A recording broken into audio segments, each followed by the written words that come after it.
Ang bahaging ito ay hatid sa inyo ng PhilHealth.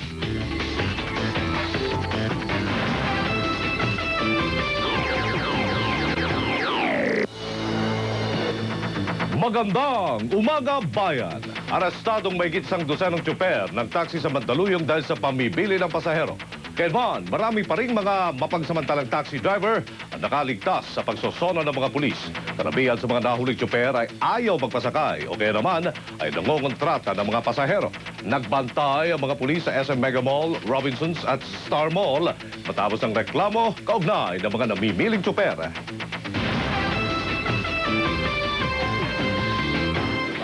Binigyan ng parangal ng Bureau of Customs ang 20 kumpanya sa Cebu na nanguna sa import-export. Dahil sa mga kumpanyang ito, lumagpas ng halos 2 doble ang koleksyon ng customs sa Cebu. Umabot na sa 25.6 billion pesos ang koleksyon ng Cebu para sa buwan ng Nobyembre. Mas mataas ng 144 million pesos sa target nilang 380 million pesos. Ayon kay Customs Cebu Chief Billy Bibit, magandang relasyon, husay at syaga ang siyang susi sa pagkakakamit ng kanilang target. Unang bugso pa lamang yan sa mga nagpapagat maaksyong police report sa pagbabalik po ng Fast Break Balita.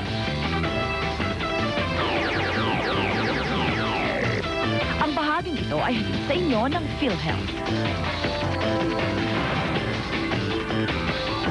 Abay, attorney, kanina na pagpasok ko rito, medyo maambon-ambon ng konti. Alamin nga natin kung ano magiging lagay ng panahon ngayong araw na ito. Maring Cheryl!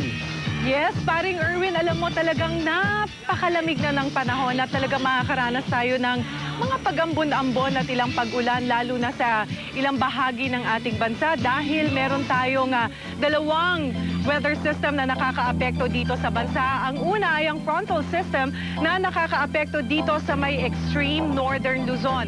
Samantala, naaapektuhan din ang eastern sections ng Visayas at eastern sections ng Mindanao ng isang easterly wave. Kaya, well, at this time of the year, kasi normal naman na ang mas nakakaranas ng cloudy skies at ng scattered rain showers and thunderstorms ay yung mga kababayan natin dyan sa eastern sections.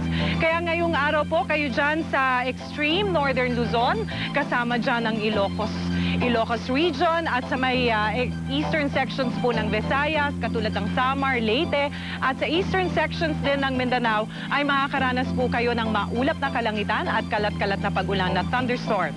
Samantala, ang nalalabing bahagi po ng bansa, malamig pa rin naman ang simoy ng hangin, lalo na yung mga ganitong oras ng panahon.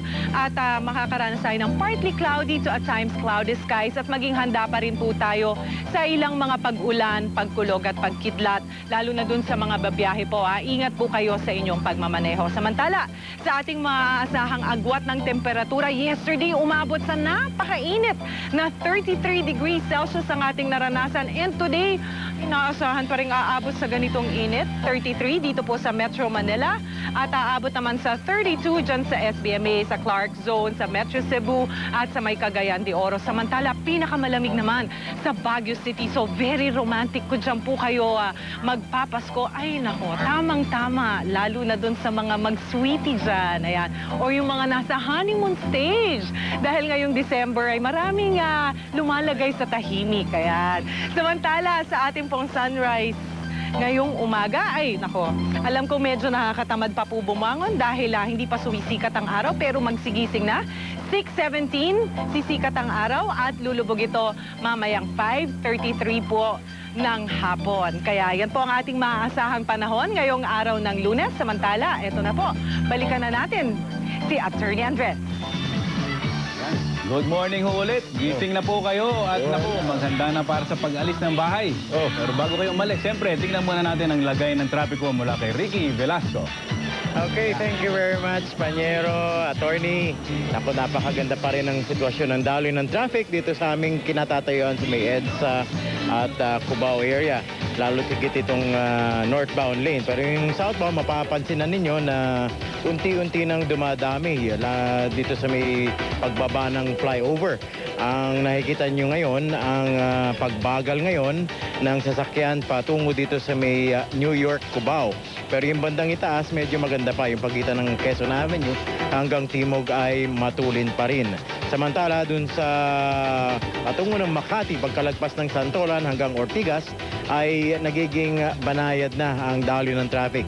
Pero wag mag-alala dahil maluwag pa naman yung pagitan ng Shaw Boulevard, Ortigas hanggang makarating ng Hilpuyat o itong Buendia Avenue. Samantala, may update lang ako tungkol dun sa sunog na naganap kaninang madaling araw dito sa may Lapus Compound sa may Santa Ana, dyan sa may Old Panaderos. Ito'y hindi pa nadideklarang fire out, under control pa lamang at halos 30 bahay ang natupok ng naturang sunog na umabot sa Task Force Delta. O ibig sabihin niyan ay napakaraming truck ng bombero ang kailangan rumisponde dito sa naturang sunog na ito. At kasalukuyan ay lumalagablab pa ang naturang sunog dyan sa may lugar ng Lapus Compound sa may Santa Ana, Manila. At meron tayong mga ibang balita na meron daw mga sugatan, pero ito'y kinukumpirma pa ng ating mga reporter on-site dyan sa naturang lugar. Samantala sa daloy ng traffic sa paligid ng naturang sunog ay well, expect nyo na sinasara yan dahil para mapagbigyan yung mga malalaking truck maapula ang naturang sunog dyan sa may Lambingan, Panaderos at dyan sa mga malalapit na lugar sa nagaganapan ng sunog. Well, yan ating latest sitwasyon sa daloy ng traffic at update sa sunog na nagaganap dyan sa may Santa Ana, Manila. Tayo magbabalik pa sa karagdagang ulat maya-mayang konti. Dito lang makikita yan at mapapanood sa Magandang Umaga Bayan. Balik sa inyo. Tama yun, Mr. Ricky B. Salamat. Mamaya, babalikan natin si Ricky B dahil na-suspended ng UBBRP. Ako, traffic yan. O, Sir Ricky, makinig ka. Meron tayong balita, lalong-lalo na sa mga mahilig uminom ngayong Pasko. Atensyon sa mga umiinom ng alak. Alam nyo bang? Oo, tama yun. Umiinom ka rin? Parang ako, si David, si Emil. Si David yung ating floor director, si Emil ang ating may producer. mahilig sa alak, ayan. O, yan. Alam nyo bang may gamot na raw sa hangover? Ako, perfect. Isang Australian company ang gumawa ng bagong gamot na lunas daw sa hangover. Ito ay gawa mula sa vitamins, minerals, amino acids, and sugar. Kaya rin daw protektahan ng gamot na ito ang mga cells laban sa dehydration at pagkawala ng mga bitamina at mineral sa katawan na nawawala dahil sa pag-inom ng alak. Pero ayon sa kanila, light to moderate drinkers lamang ang kayang lunasan ng gamot na ito. Yung ating floor director hindi pala kaya lunasan ito. Kaya sa payo namin sa inyo, huwag masyadong uminom ng alak para walang Hangover. At yan ang ating health news ngayong umaga. Pagkasabi nga yung hangover na? Hangover. Okay, ngayon naman, dire-diretso tayo sa mga kababayan natin dyan na sinisipon. Tama. Yun. Dalawang araw na lang ay Pasko na. Pasko na, alam niyo ba na ang sobrang pagod at stress sa paghahanda ay nagdudulot ng sipon? Para sa mga detalye at ayaw niyong sipunin, makinig kayo. Huwag kayo mas-stressan. Ngayong magpapasko, siguradong kaliwat ka na ng mga imbitasyon sa Christmas parties at kung saan-saan pa. Kaya naman hindi maiwasan ang mapuyat. Ayon sa mga eksperto, ang pagpupuyat at sobrang stress ang isa sa sanhi ng sipon. Holiday, matinding stressor, no? Matinding stress din ang dinudulot ng ganitong panahon. Hihina rin yung sistema mo dahil sa pagpupuyat. So, madali ka magkasipon. Payo ni Dr. Gatmaytan, hanggat maaari, bumawi ng tulog kung may pagkakataon. Huwag akuin ang lahat ng gagawin sa okasyong ito kung masyado kang mahihirapan. Magpatulong sa inyong kapamilya. At higit sa lahat, maghanda ng maaga para pagdating ng araw mismo ng Pasko ay wala kayong mararamdamang sakit. Ako si Zian Ambrosio para sa Magandang Umaga Bayan. At ang sabi nga, huwag tayo mag-panic buying. Dapat tapos na ang inyong mga Christmas shopping ngayon. Correct. Uy, nagpa-Christmas ang isang kapamilya natin dito sa Magandang Umaga Bayan, di ba? Nakiisa naman ang isang kumpanya sa pagbabahagi ng mga nasatatanging pamasko sa mga batang pasyente ng TGH Cancer Institute. Panoorin natin. Mahirap talaga ang sakit na asthma.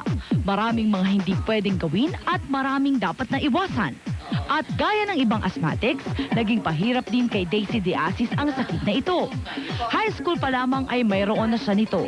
Ngunit laking pasalamat niya sa isang kaibigan na nagrekomenda sa kanya ng isang herbal supplement na nakatulong ng malaki sa kanyang sakit. Yung hirap ko na dinanas ko nung inuubo ako, yun, Parang napaiyak ako. Yung paghingal ko, hindi na ganun ka, nung mga unang araw. Dahil naisibahagi ang ginhawang kanyang naramdaman, inirekomenda niya ito sa ilang mga kakilala at kaibigan. Siyempre naman, hanggang till now, tignan mo naman, naging active ako. Iniwan ko na yung aking, sa dati kong company. Eto na ako ngayon. Distributor ako ng abs. Ang bahaging ito ay hatid sa inyo ng Abs Herbs. Better life with bitter herbs. Ayun! 6:80 na ng umaga, Marie Cheryl. Attorney, isang kababayan daw natin na noon ang libangan ay car racing. Ngayon, nabaling na raw sa kanyang alaga ng kanyang atensyon. Ayan, panoorin natin to.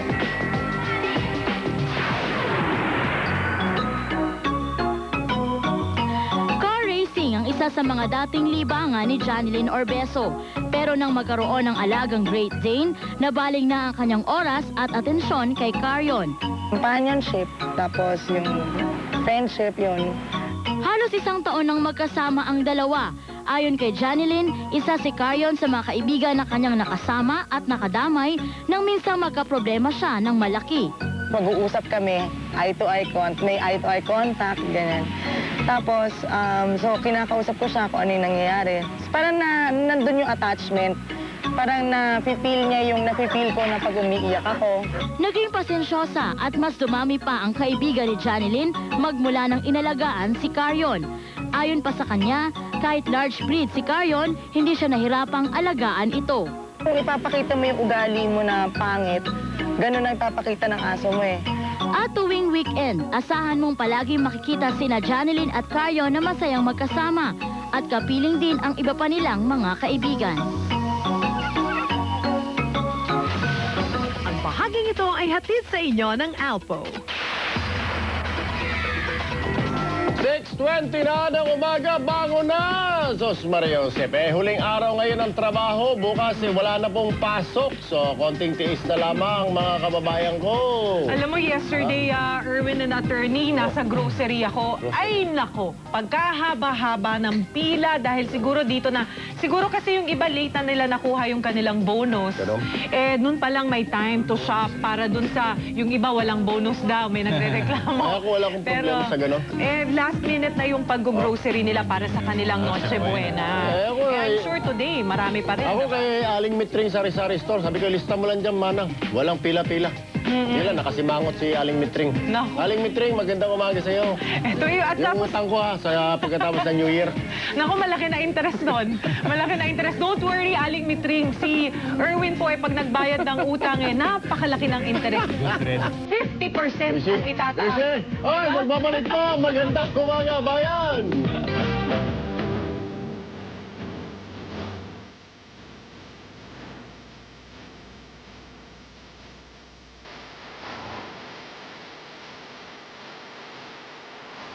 Ang bahaging ito ay hatid sa inyo ng McDonald's.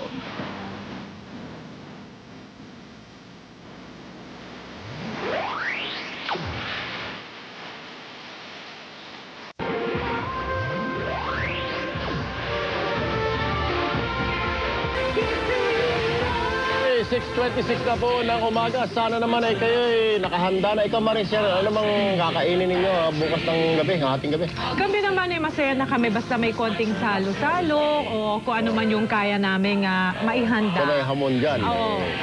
Tingnan automatic natin. yun eh. Kasi may libre galing opisina, kaya may hamon kami this Si year. Atty. sigurado ka, baka may lechon pa. Ay, I'm sure. Hindi, sa amin, importante yung parang family reunion eh. Yung magkakasama Masama kayo. yung magkakapatid, mga anak, at may dala silang pagkain. So hindi ako lagi ang taya. ito. Para sa bahay Yung ko. patlak. Kami Kami rin. Eto kaya sila Bobby at sila Claudine. Paano? may hinihintay rin namin yung hamon na galing sa ABS. Hinihintay mo pa? Alam mo, kunin mo na. Kunin mo na. Isang ka. Sorry, ako nga natatakot ako. Kailangan ko pa mag-Christmas shopping bukas, guys. Hindi pa ako tapos sa aking shopping. Ay, di ba Today. Sana nag-shopping ka na doon sa Amanpulo.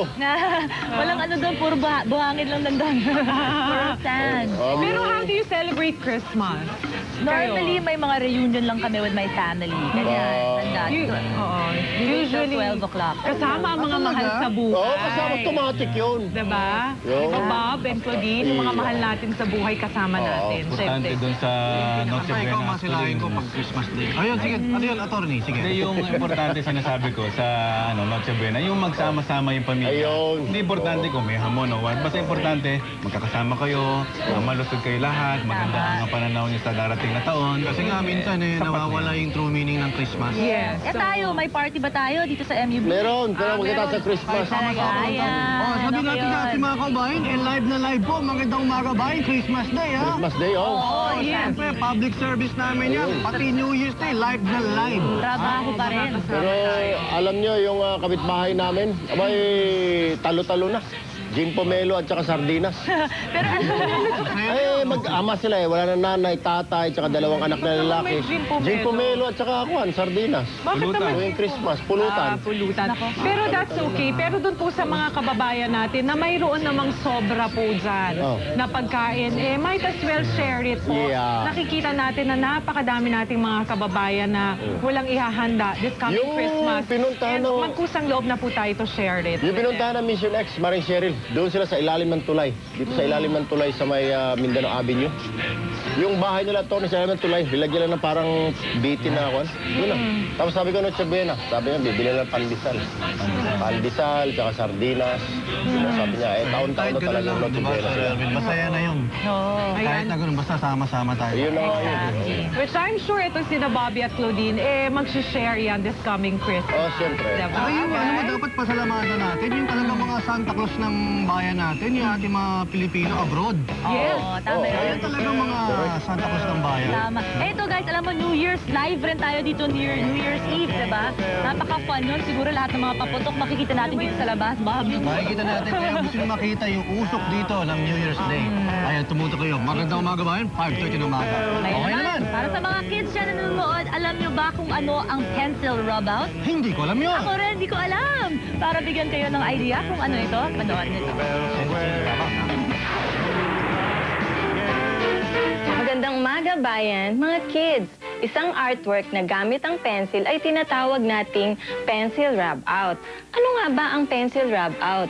Para bigyan kayo ng idea, una muna, ang mga gagamitin natin ay colored paper at pencil. Para umpisahan ito, gagamit ako ng pencil number 1, isi-shade ko lang ito sa colored paper. Gamitin nyo ang pencil number 1 para mas dark ang shading natin. Ayan, matatapos na ang shading natin. After nito, pwede na natin siyang i-rub out using eraser. Ayan, patapos na tong Christmas rub out natin. Katapos niyan, pwede na natin tong i-frame, ilagay sa illustration board at isabit natin sa mga rooms. Ang bahaging ito ay hatid sa inyo ng Mongol. 6:31 na po ng umaga, tradisyon na ng mga Pilipino ang magsalo-salo tuwing sasapit ang Kapaskuhan. Oo naman. Pero kung may arthritis ka, Nako! posible pa bang Sorry. ma-enjoy mo ang masayang panahong ito? Sorry na lang sa may mga arthritis.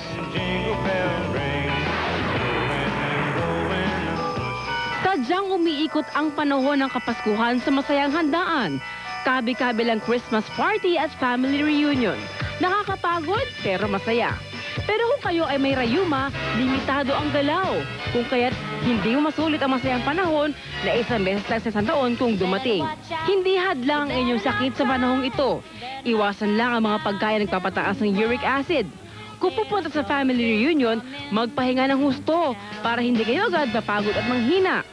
Huwag din pwersahin ang sarili sa mga activities na hindi naman kaya ng katawan. Subukang pag-usapan ang gagandang bagay. Samantala, may mga natural dietary supplement naman na sinadya para sa rayuma na nagkapahusay ng kasukasuan.